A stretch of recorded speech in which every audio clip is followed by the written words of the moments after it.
Moj dela, v glavnem. Okay, now it works. Test, test.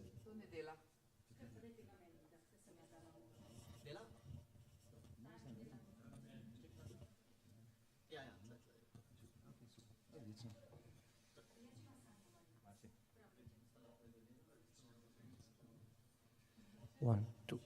Dober večer, še enkrat. Dober večer. Nocojšnji pogovor bo potekal v angleščini, spoštovani do našega gosta, ki pa se bo včasih iz angleščine lahko preselil tudi v svojo materno japonščino, po zaslugi kolegice prvajalke, ki jo imamo tukaj. Veliko čast mi je, it's my great honor that I'm between you two tonight. My role will be to ask some questions, but also to start by introducing you both. And allow me to say that it's a great honor to have Tatsuo Miyajima in Nova Gorica. He was born in Tokyo in 1957. He studied fine arts at Tokyo University of the Arts in the 80s and got an honorary doctorate at the University of the Arts in London in 1998. For 10 years, between 2006 and 2016, he was vice president of Tohoku University of Art and Design in Yamagata, and between 2012 and 2016, also vice president of Kyoto University of Art and Design. Symbolically, the first on the list of his many solo exhibitions was in 1990 in Hiroshima City Museum of Contemporary Art, and the exhibition was called Hiroshima Installation. And if you go on his website all the way to today, 35 years later, he exhibited this year in New York and Seoul, and as he just told us, travels to Taiwan from here. The first one on the list of his group exhibition is also symbolic. It is the 43rd edition of La Biennale di Venezia in 1988. And this year we could see his works as part of large retrospective prism of the real, covering art in Japan from 1989 to 2010 in the National Art Center in Tokyo, and in Better Co-Being Pavilion of Osaka World Expo. I would like to mention also his current exhibition in Art Museum in Korea, because it has the title that he's very often using as the motto of all his work, which is keep changing, connect with everything, and continue forever. And once you go on his website, you could develop further those three concepts. That was really instrumental also for me to prepare this work. So welcome, Mr. And Alexander was born in Gorizia in 94, so he's a half age of our Japanese guest. Both his parents, Ingrid Cilic and Siavush Gadjiev, are piano teachers and musicians. He played with an orchestra for the first time at the age of 9 and gave his first solo concert at the age of 10. He studied in Salzburg and Berlin, graduating in spring 2022. I will mostly focus on the relation with Italy and Japan, because this is where we are today. So he won Premio Venezia, a competition reserved for the best young talents in Italy, and first prize at the Hamamatsu International Piano Competition in 2015. His interpretation at the International Chopin Competition in Warsaw in 2021 was decisive for future reception of his work. Between 2019 and 21, he was a BBC New Generation artist, meaning that many of his concerts were recorded and broadcasted by BBC. As a solo pianist, Alexander performs with numerous orchestras.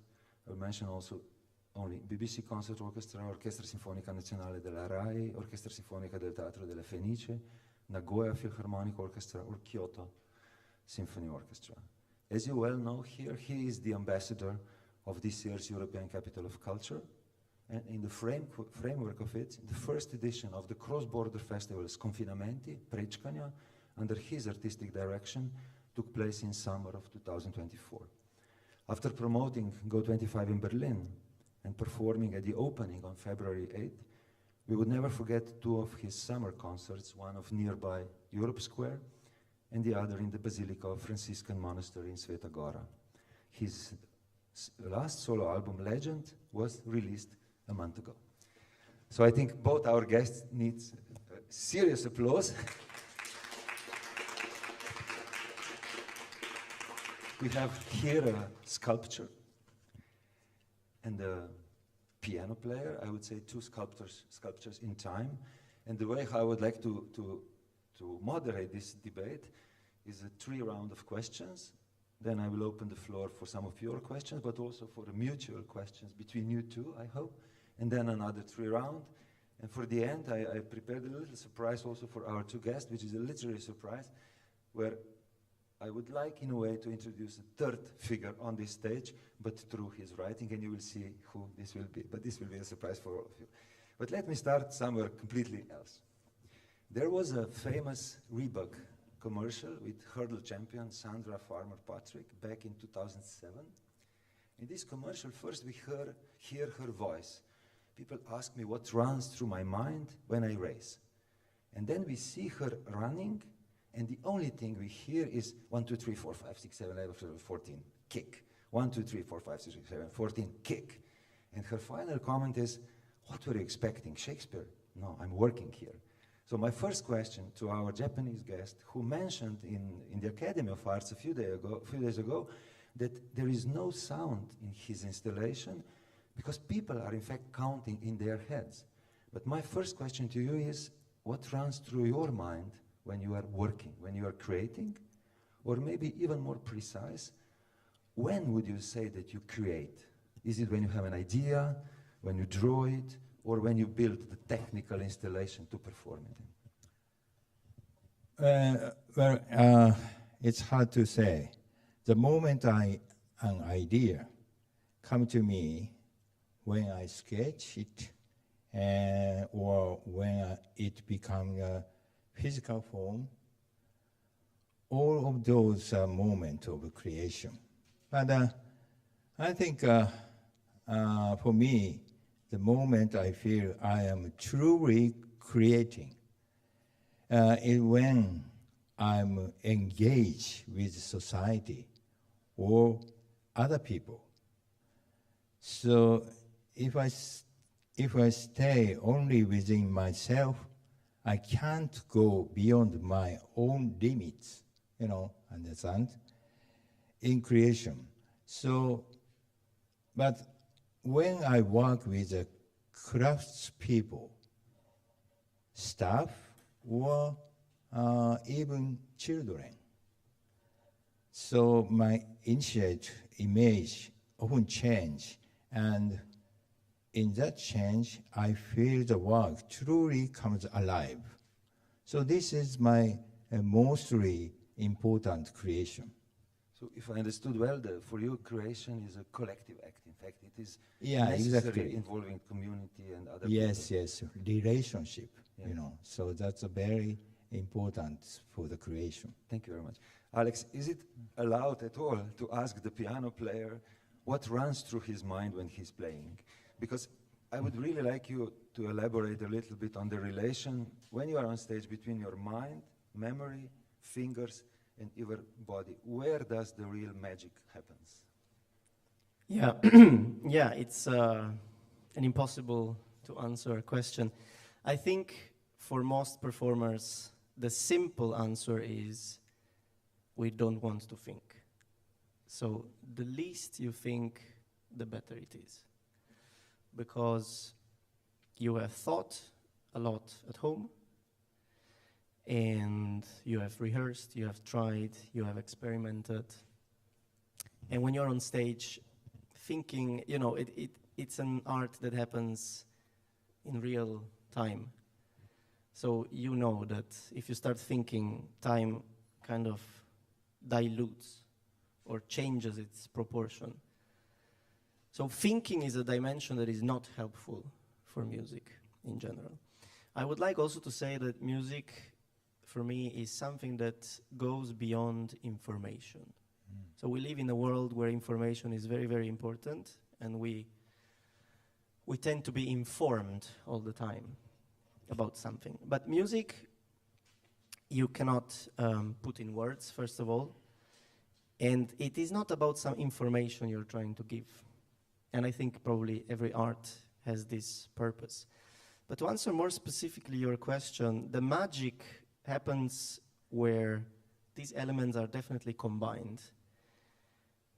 Obviously, we play with our hands, but specifically with our fingertips.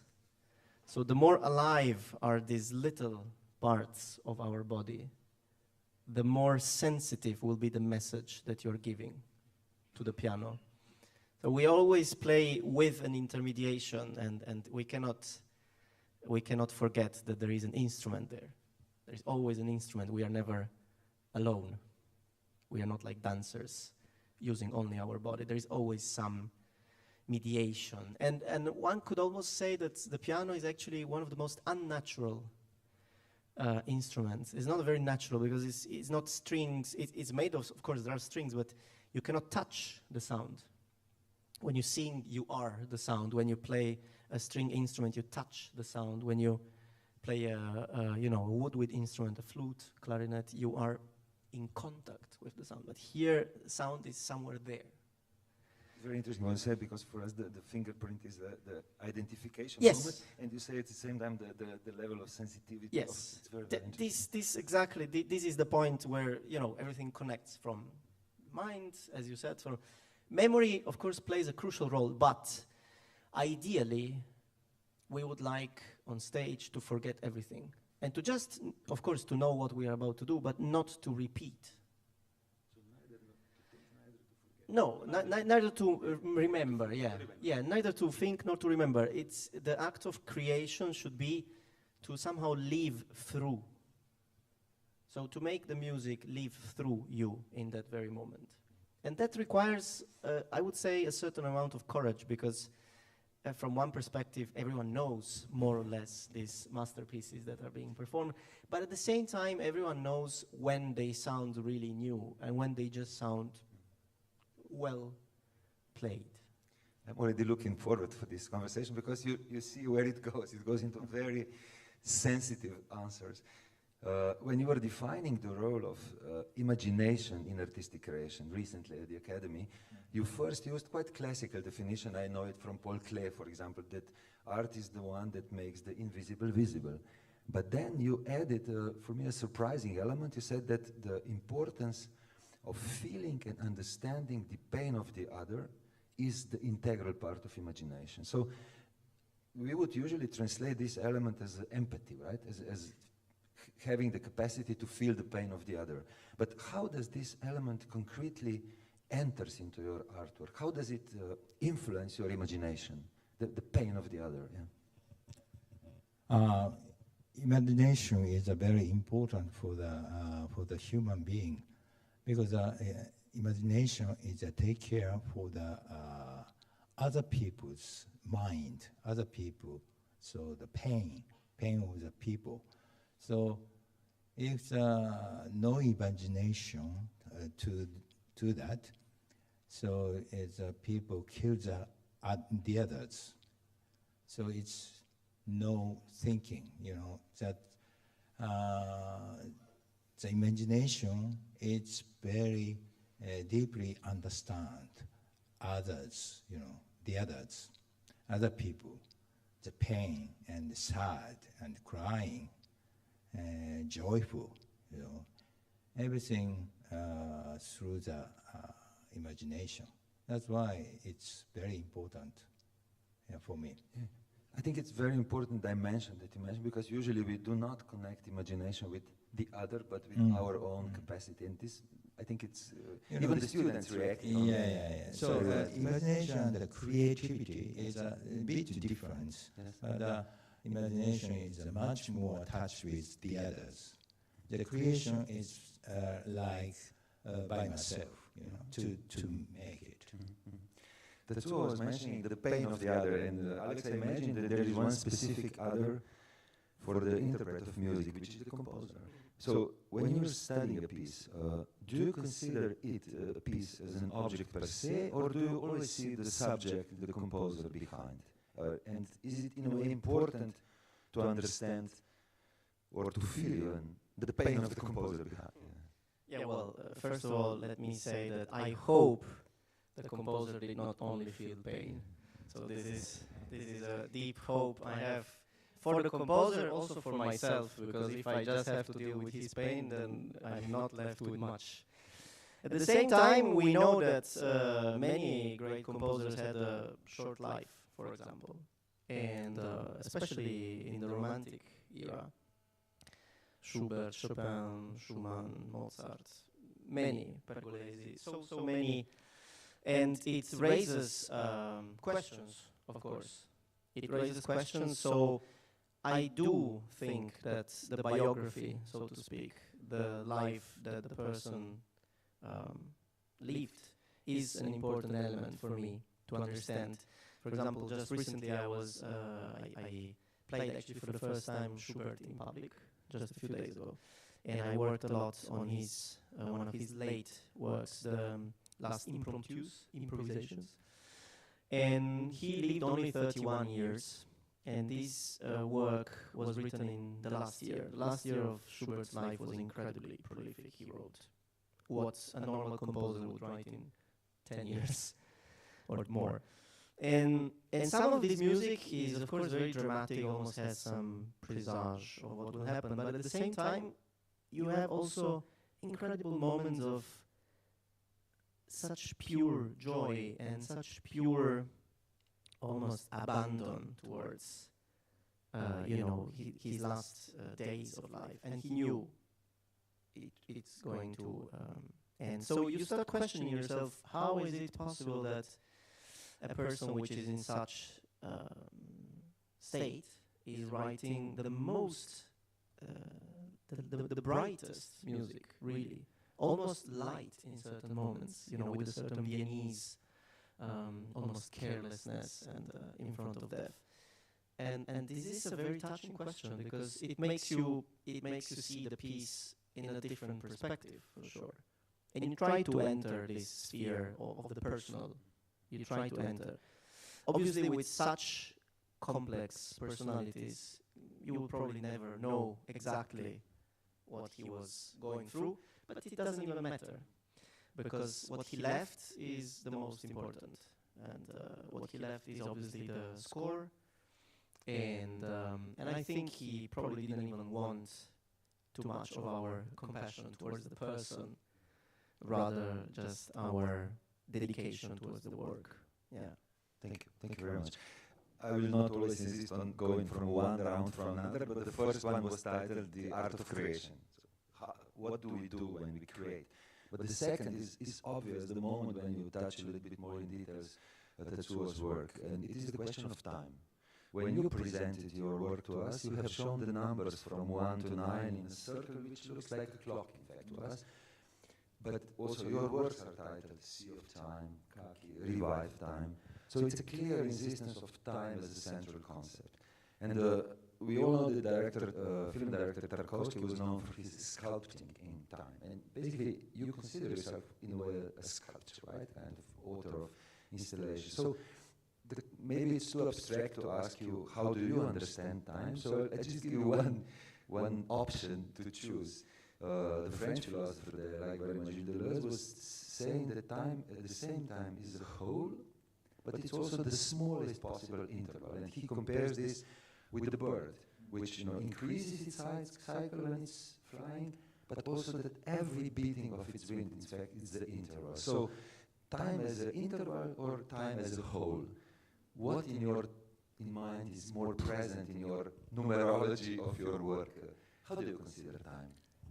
So the time is a very difficult thing, and kind of the very physics and philosophical, But for me, time is a very abstract concept. I think I believe it doesn't truly exist. Doesn't. So only the time becomes visible through the human being. So this is something physics say that. So time and space also visible through the human being. This is very important for me. For example, too joyful time, so very enjoyable, 2 hours. It's very short, the feeling. But only 15 minutes, very painful you know. So it's a very long feeling, long time, you know, 1 hour or 2 hours, you know. So it's very, very different. It's kind of the clock time. So it's a very different for each other. So just a feeling. Because that's why the time become visible through the people. Yeah. Alex, this is, yeah, of course, please, just go, react. Yeah.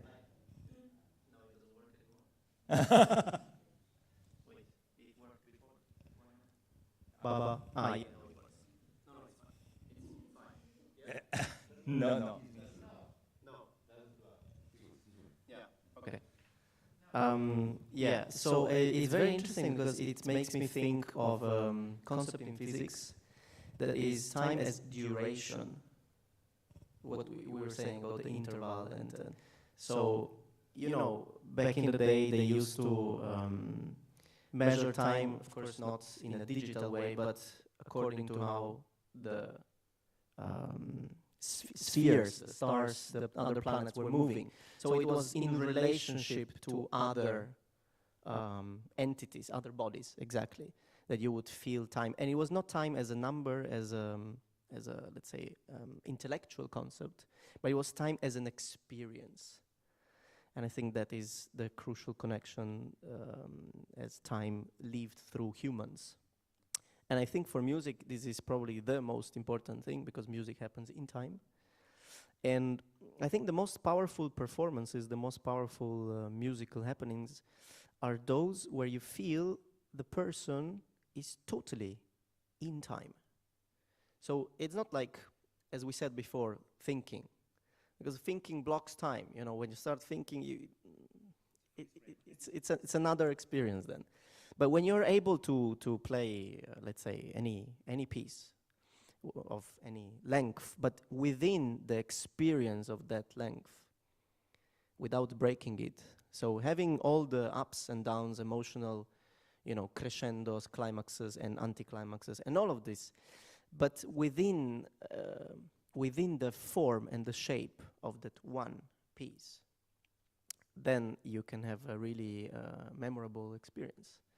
And for that, you need to somehow develop time inside of you. It doesn't come like that. You anticipated my question. I, as a musical like, I'm always ashamed to ask you this, but I imagine that the question of time, of tempo, is really essential for what you're doing. But how much freedom do you have in experimenting with time inside one musical piece? And then just another question, did you experience a need to articulate some of your thoughts and experiences with time in music, also in writing, just as an essay, as an interview, as a lecture? Yeah, well, I did write, many things, but they were usually just small, small thoughts, keys about different topics. How free are we in time? Of course, when a composer chooses material, every material is related to how the material will develop. So you cannot choose the same material for something slow and something fast. It will be a different energy, a different, just different notes will be used, different melodies, different intervals, different. And so we cannot obviously transform and deform a piece of music. That's not the point of the interpreter. The interpreter's point is to bring it in the best possible light. So to catch the essence of a piece. And time plays a big role, because obviously that is the probably time is the point of connection between the music and the interpreter, because different interpreters have also different bodies, different minds, different imaginations, and so we cannot conceive to have one digital tempo, because simply our ears work different, our experience of music works differently. So in order to be really authentic, to be really meaningful, each person has to find its own tempo and its own relationship to time. So I wouldn't say it's a specific question, it's more of a general question. But we do obviously have freedoms, And I think one of the most beautiful actually concepts, a small concept from music, is rubato. Rubato is an Italian word which means stolen. And rubato was a technique, one could say, a way of playing, which was very, very much used, especially during the Romantic period, by Chopin, Liszt, Schumann. And it basically means that you take some time here and you give it back somewhere else. So it's a way of dealing with tension and release that inhabits every piece of music, where we are able to, you know, point onto something and say, this is important. This is not important. This moment is very important, and this is where we can give more time or take time. So Rubato, will remember. Thank you. Yes. People know me and they know that I cannot manage a debate without coming to the cinema, because this is my field. And when I have you as a guest from Japan, whenever I'm confronted with the Japanese art, I cannot bask by the following. We all know about Kurosawa, we all know about Mizoguchi, but we were taught by film teachers that the one who really experienced and let us experience the time in cinema was Yasujiro Ozu. So my simple question is, how familiar are you with his work? Because if we would have the option to show something, I would here on this moment show an excerpt from Tokyo Monogatari, when Noriko, a daughter-in-law, receives this clock, which is of course at the same time the symbol of passing the time, but it's much deeper. It's really, there is the entire Zen philosophy behind. So how important is Ozu today in Japan, and how important maybe it is for your understanding of time in cinema?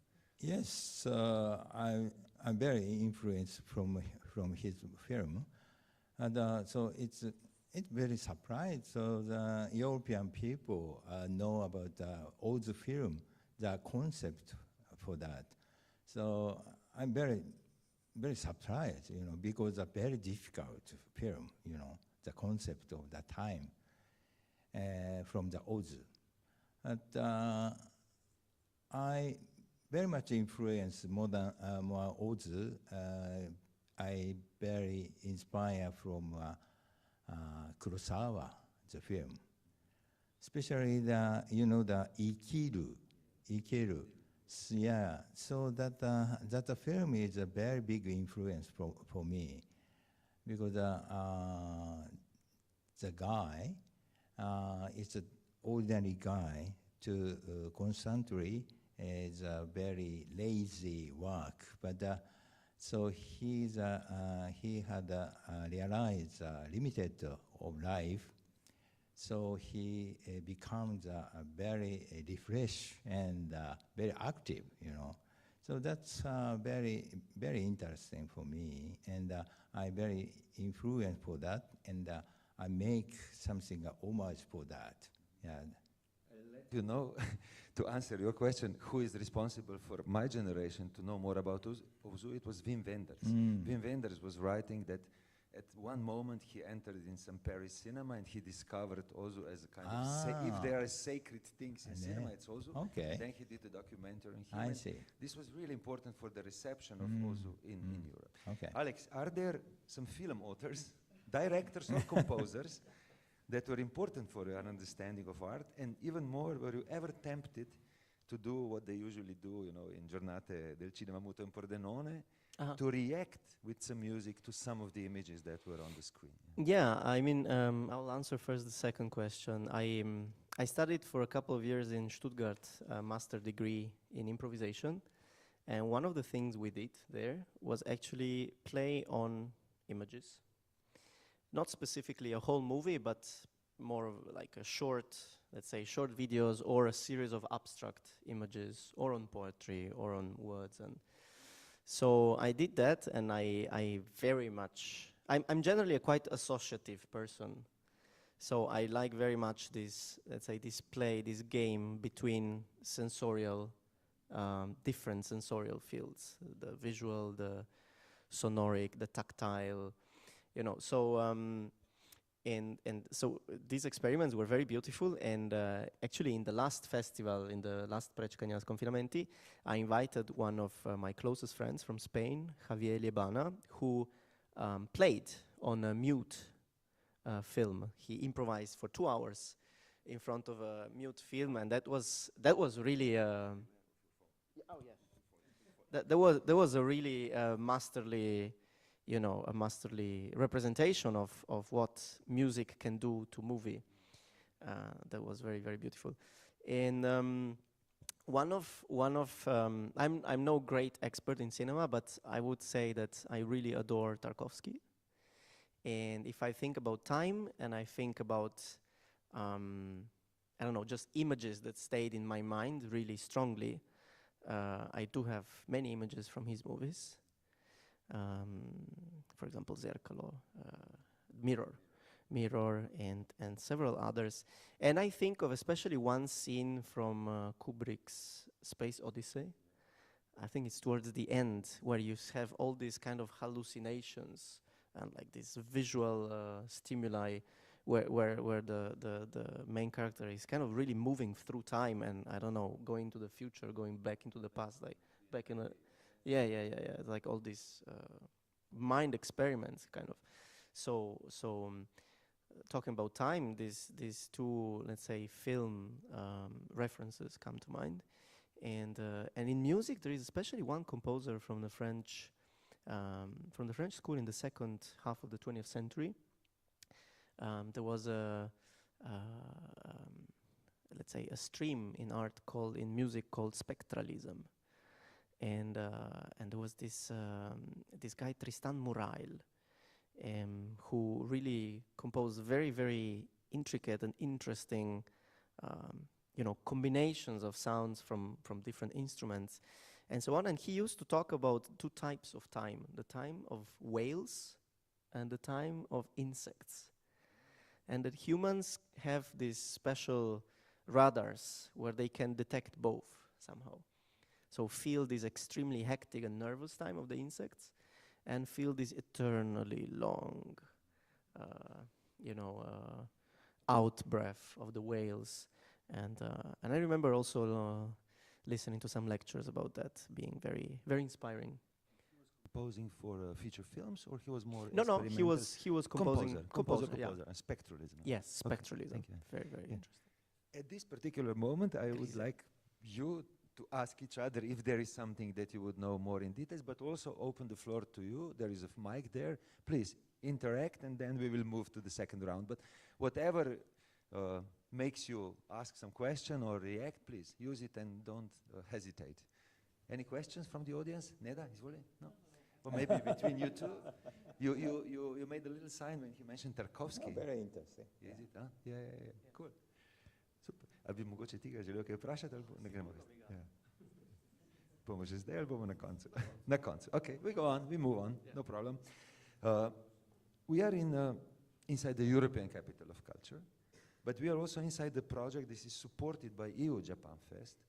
So it's maybe the right moment to ask you both the same question, knowing that you both have rich experiences with each other's culture. So my two questions are the following. How are you, Tatsuo, influenced by European art and culture, knowing that, for example, you had a grant in Paris in 1993, and you can prepare an answer. What were yours, Alex, best experience with Japanese culture, knowing, for example, that you have won first prize at the Hamamatsu International Piano Competition, but also that you are playing on a Japanese brand of piano. But let's start with you and your experience from Paris, and maybe also a little bit what you mentioned last time in the academy, the external view to the art scene of that time. Mm-hmm. Please. So I was graduated the oil painting in our school in Tokyo, art school in Tokyo. That means oil painting. Oil painting born in Europe. That's why. So I learn about European history very deeply from Greek, ancient Greek, and also Rome, and French Impressionism, and also modern art. So all of that from Europe. So our art school, so it's only study about European culture. It's very funny, but oil painting like that. Otherwise, I like the music, also the influence from Europe, Bach and Chopin and Erik Satie, or all kind of the classics, and literature. So it's very deeply influenced for me. So that it's very, very deeply connect with my art, with European culture.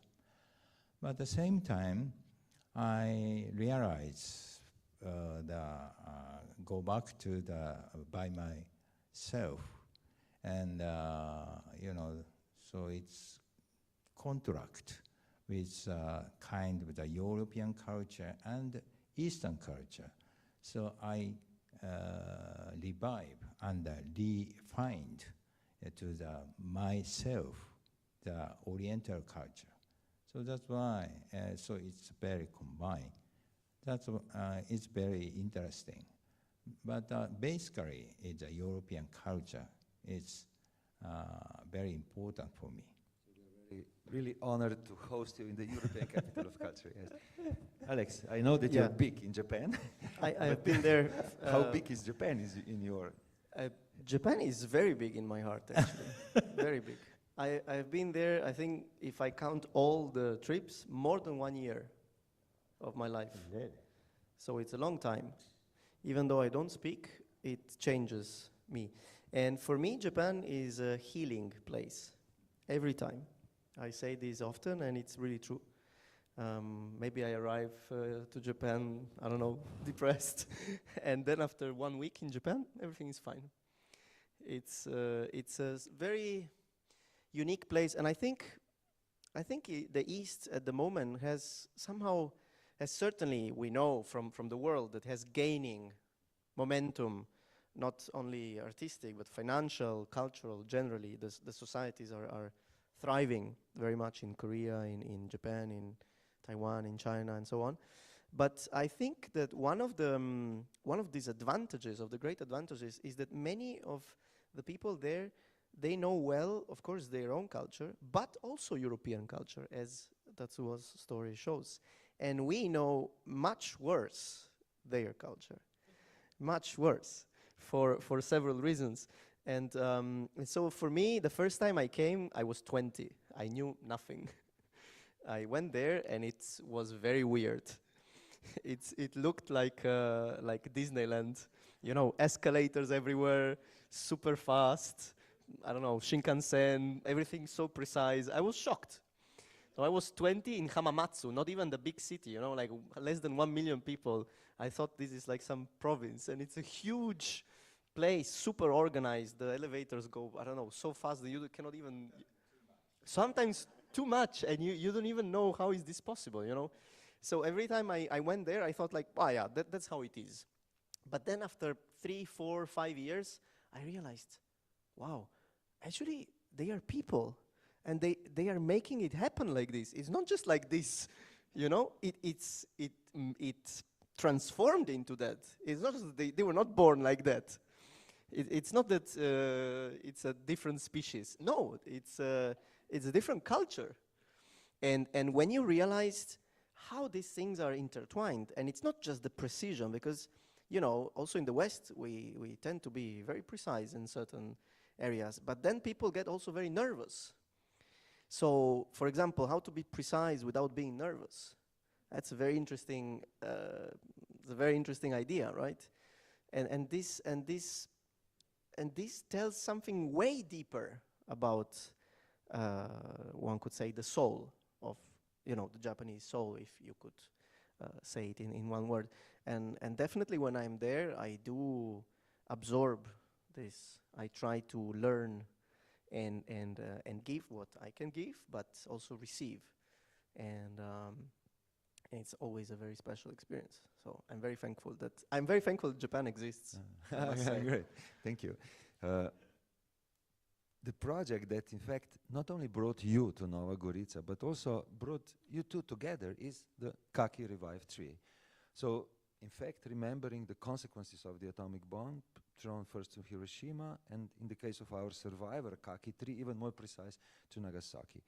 Would you, Tatsuo, for those who did not listen your talk, resume in few sentences your experience from your school trip to Nagasaki when you were 17 years old, and later the importance of this experience for your artistic work, but also for the involvement with the tree doctor in the KAKI project?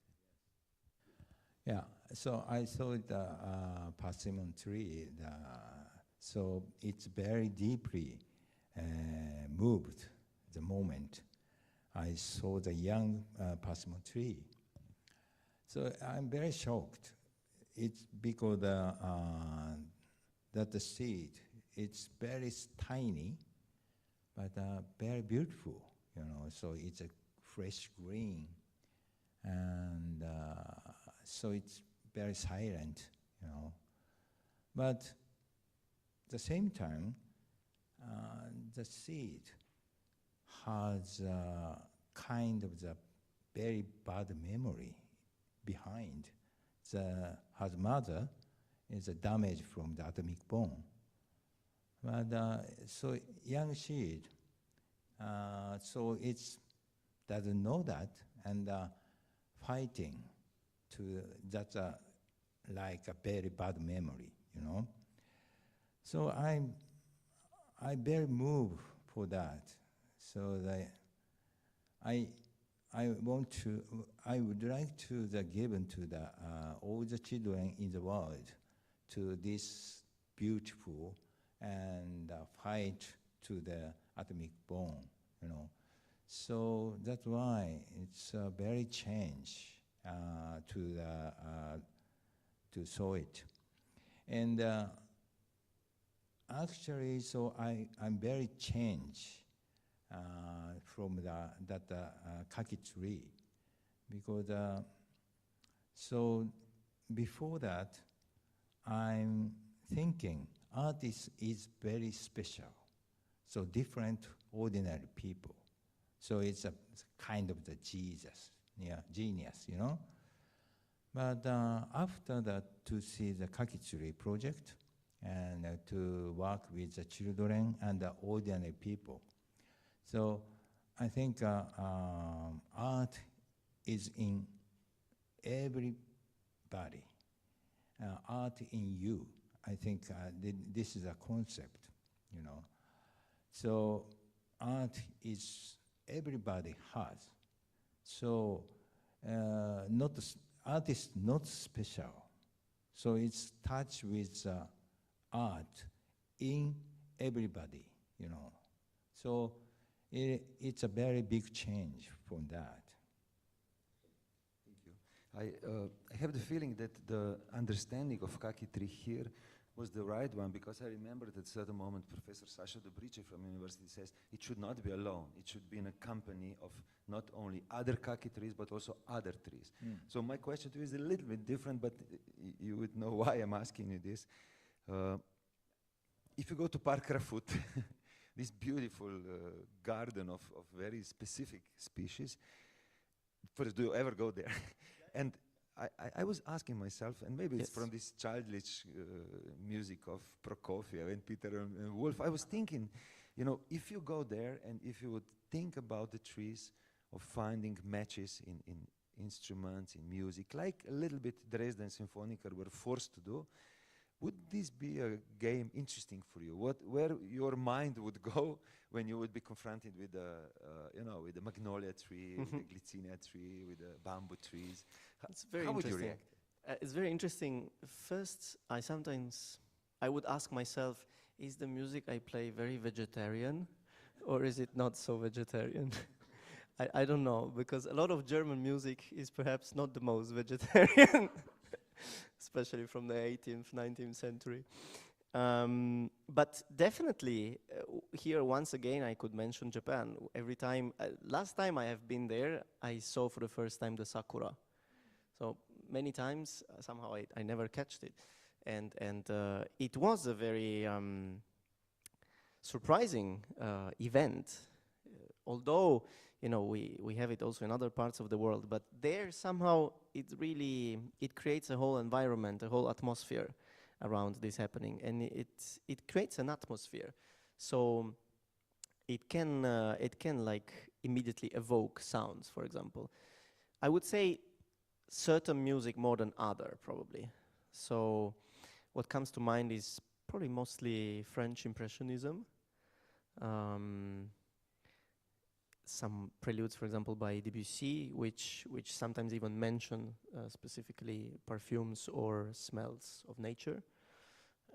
So it would be definitely an interesting experiment, even just to, for example, have a concert in open space with different vegetation and see how that reacts. Thanks. KAKI necessarily, the destiny of this survival tree necessarily touches another topic of our capital of culture, because if we started with the creation of the new, or the act of creation, here we are really touching with the central pillar of our official program, which is war and peace. So I would like to use this opportunity that we have a project that starts from the seeds of a bombed tree and is now for decades not only creating young plants, but is literally planting the thought of peace among young kids, as you mentioned already. Can you both reflect on the current situation in the world, the need for message of peace, and the ways how you two find the place to fight for it? Because I know your purposes, I know your positions, but I would like for us to understand how difficult it is in fact to create and to think the world in today's situation. And maybe I'll start with you, coming from Japan. Yeah, so you know that today is a very, I think, a very dangerous moment, you know, so people divided, you know, so people don't like the foreigner, and people don't like differences. So it's very dangerous, like Nazism. So I very worry about that. But art is possible to join the differences. So it's a kind of the so connecting each other. So I believe that the art is a very important issue, very important power for the connecting each other, connecting differences. So that's why I try to create by the art to make a peace. Alex, if I may just, before you answer, just to let you know one thing, that at the academy, he asked us the question, drawing a graph. He said, there is a war, and then he asked us with the question sign, what is the opposite? And most of us in the hall said peace, but he says no, art. So on the other side of the war, he puts art. Or very negative things, and the peace is a very equal, so it's like a zero, you know. So nothing and very silent and peaceful. This is a 0 point. The negative thing is a war. And the positive, what's the positive things? This is art. Creation, yes. So it's war and art. It's completely opposite. So that's why. How do you? Some art is quite destructive as well. So that's also interesting. What is my position? Well, we have a positive day today because we just read about negotiations in the Middle East. So maybe we will see there soon an ending of the atrocities and wars. My take is our continent is definitely very, it's small, and being small, it's very intertwined. The history of it is very united somehow. So then at some point we had these clear borders, and now again they are loosening up, and in some parts again clear borders. But it's definitely a compressed continent. It's not like we have, you know, like in the United States, so much space. So I think, why am I saying this? Because I think that it's a time probably where we need, before peace, we need a certain distance, probably. Because I have a slightly different vision of peace. I don't think peace is neutral. Peace is something extremely positive, I find. It's a big plus. But I'm not sure we can go from such minus to a big plus so easily. And I think what in the West is probably now needed, or what should happen, is a certain, at least, time of reflection, of studying, of understanding, of learning from, you know, the past and from other traditions, cultures, and behaviors also, on temperaments, emotional reactions of people. That's why we also have this place here where we can understand how the same event can have such different emotional reactions from people that live so close, right? We have the demonstration right here, and sometimes even within ourselves we have two different opinions. So I think when the temperature is too high, what we need is a little bit of distance and just let it cool. And this is already difficult enough. And for them peace to arise, and who knows, maybe a new renaissance of the Western model, ideal, artistic values and creation. So, but right now is definitely a very inflamed situation. So I would like to see it cool off a little bit. A disclaimer. I knew for this debate before summer, and I was in a way afraid because neither music nor visual arts is my specialty. So I was searching for allies during the summer lectures, and I found this book that I would like to quote a little bit from it today. It's Richard Flanagan's seventh question, or question number 7, and you would soon understand why.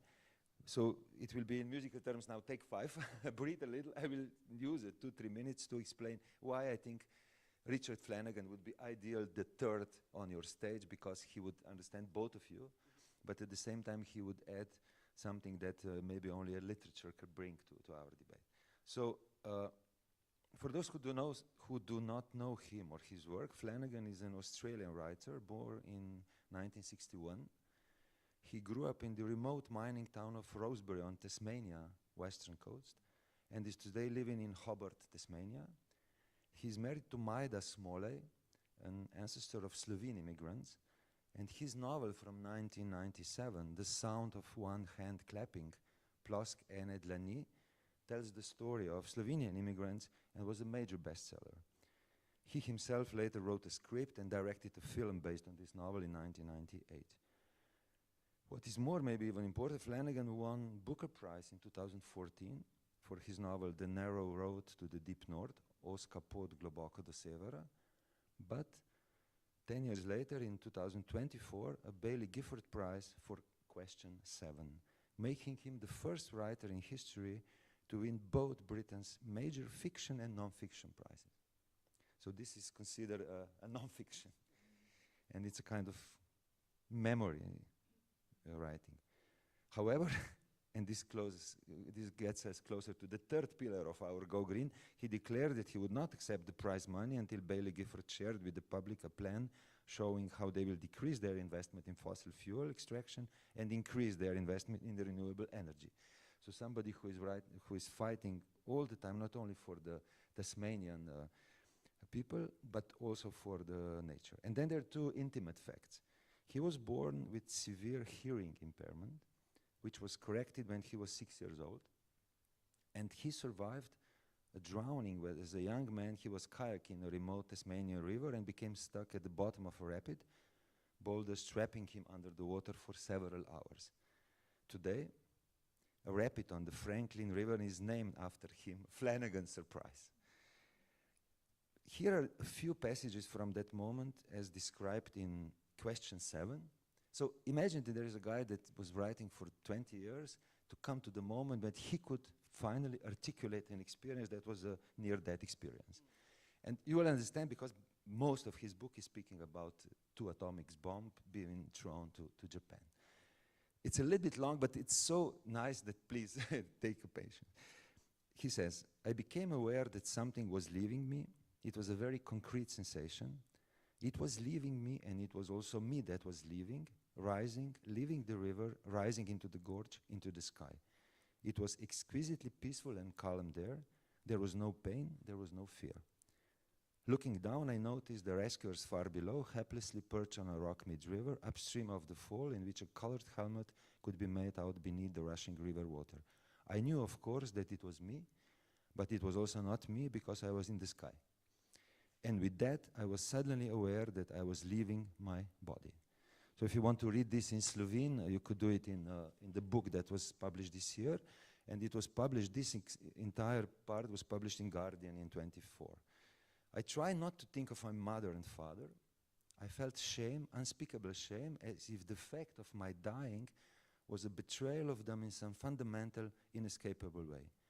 I found myself summoning the image of Jay, which is the initial of his former love, Jay's face to feel the water in front of my eyes, even though Jay and I were finished, even though there really hadn't been that much between us in the first place, it was Jay's sweet face that was now everywhere in the water, powering over me.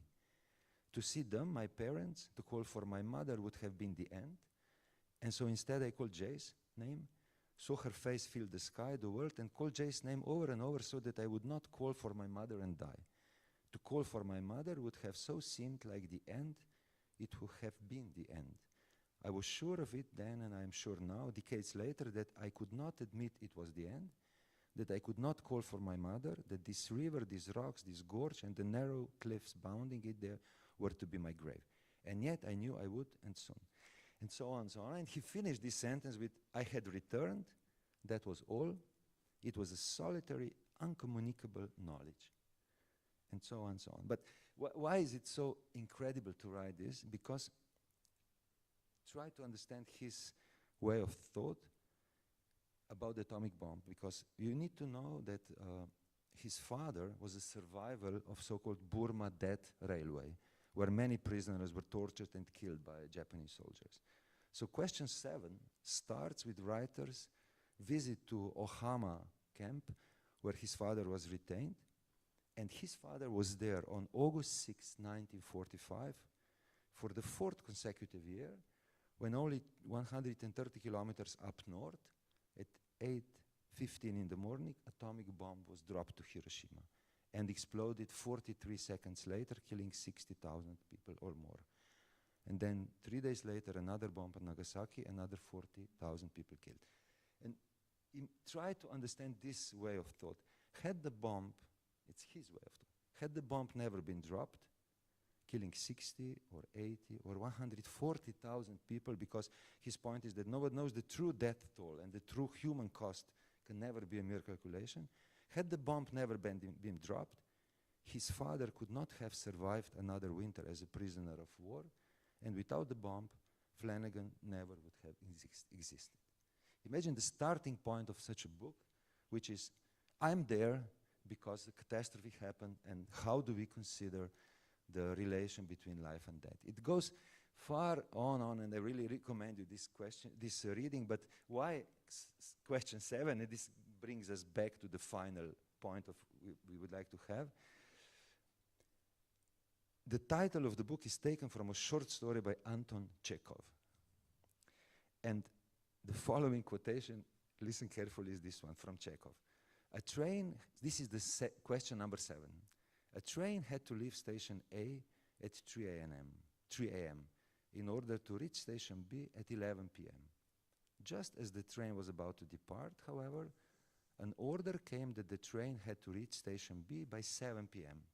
And then one sentence, who loves longer, a man or a woman? So in a form of a school test with 3 sentences, Chekhov, who loves longer, a man or a woman? So this switch from something that needs to be a mathematical enigma to a something that, for Flanagan, quoted from Chekhov, is the question number 7, who loves longer? And you know what would be interesting for you? He puts as a motto of this book something from Duke Ellington. No, this is not piano, these are dreams. A quote. And I was so surprised, and reading during the summer lecture, I found something that literally unites you both, because it started from something that is not a piano, but it's dreams, but tells the morbid, the fatal story of the atomic bombing as something that opens questions about life and death. And honestly, my 2 questions are, you don't have 0 in your system because you don't want to give the existence to this dead zone, right, in a way. And on the other side, I wanted to know from this sensibility of yours, have you ever had or nightmare or visions about the atomic bomb? Have you ever tried to visualize what does that mean? Because this is in fact what this book is about. Are we able, to imagine the pain of the other, even if it is so catastrophic? So I would like to start with you and why 0 is not part of your system, and then finish with you of saying how somebody who is so sensible, to do from Schubert to Chopin, thinks about some catastrophe that can end all of us. Yeah, please.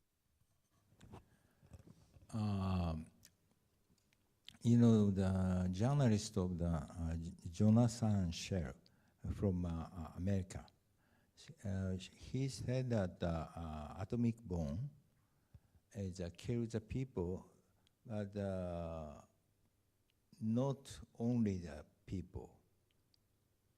So it's kills the time, he said, because before atomic bomb and after atomic bomb, it destroy everything.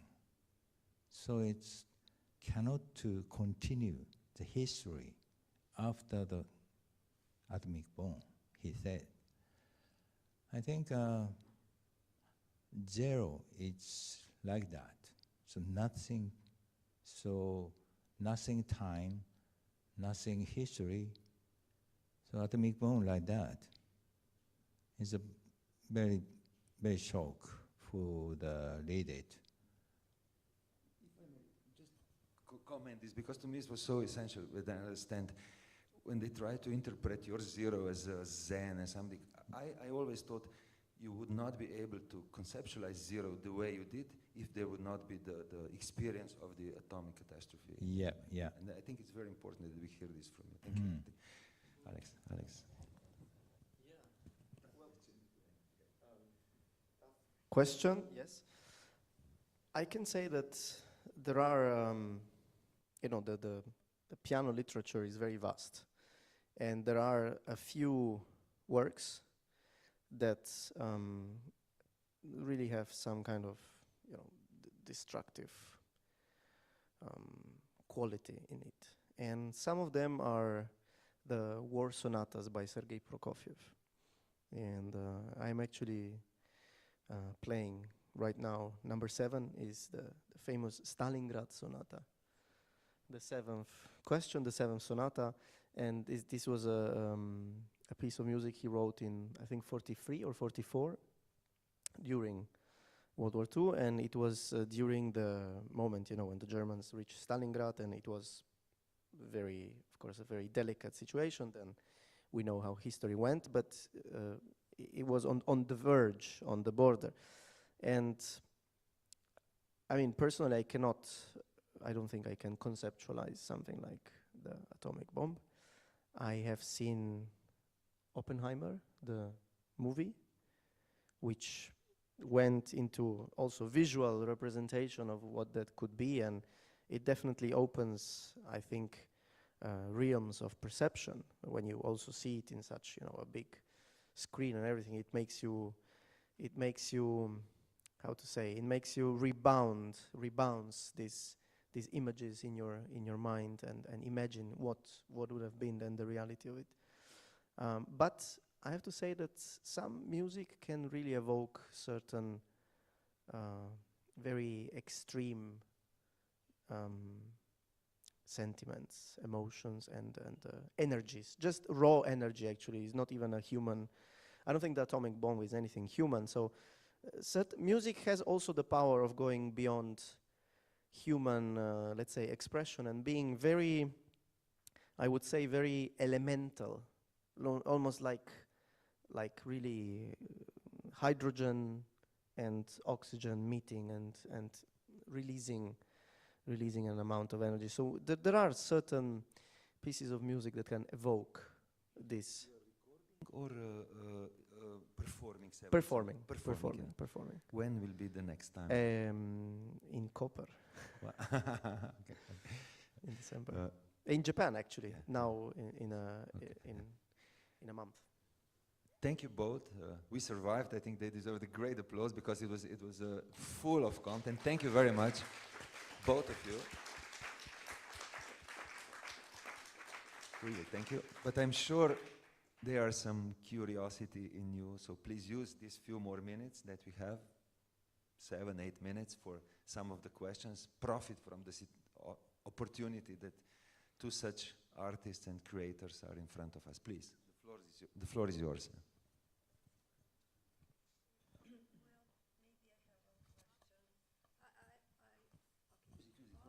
Difficult for me to speak in front of the microphone. It's so official and I'm afraid. Okay, I'm sorry. First, thank you, three of you, for this really beautiful experience, and it's really magic to have a little connection with the soul of all these great artists, and it's really inspiring. Whenever I really also believe in the power of art, not as artist, as a personality of artist, but although you say the creation is something else, but I think it helps us to just go deeper to ourselves and to rethink and remember all these values that we already have, all this love, all this compassion, empathy. We all already have it, but we so easily forget it.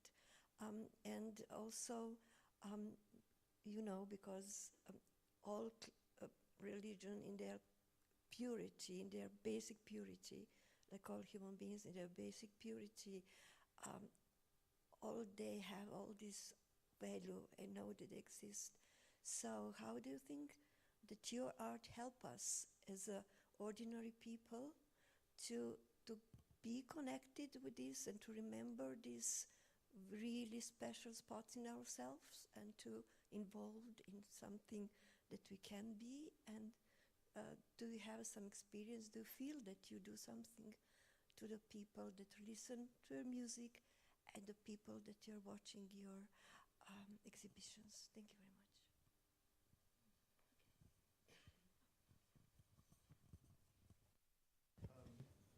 I always do it the wrong way. I think it's still the wrong way. Yes. No, yes.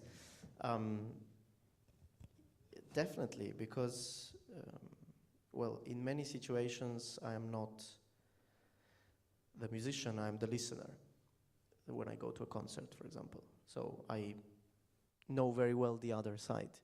And I can say that when I am on the other side, and I do it well, because also as a listener you have to do it well. You cannot just be there like a potato. You have to do it well. And when you do it well, it changes you, because what you're doing is you are giving dedication. You're dedicating something. So when you use this, when you use this energy and you dedicate yourself to anything, let's say to listening or to watching, then you already tapped into that sphere, I guess, which the artist wanted to provoke in you. So I do hope that concerts and art and exhibitions and galleries serve this purpose. I think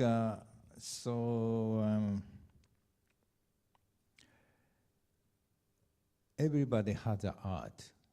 So maybe ordinary people, so day by day, thinking and expression as an art, and hearing the music to see the exhibition. That is a kind of the preparing for the protect the war, I think. So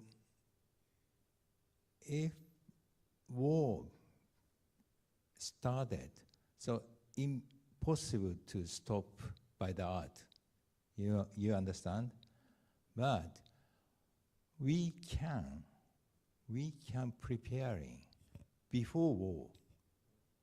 So using art every day, and we need to learn about art, especially for the children. So that's very important, preparing for the peace. Thank you all. Thank you.